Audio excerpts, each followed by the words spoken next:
একজন দরিদ্র মানুষ এলেন রাসূলুল্লাহ সাল্লাল্লাহু আলাইহি ওয়াসাল্লামের দরবারে।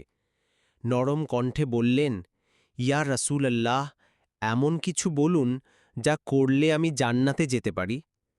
রাসূল সাল্লাল্লাহু আলাইহি ওয়াসাল্লাম বললেন, আল্লাহর ইবাদত করুন, তার সাথে কাউকে শরিক করবেন না।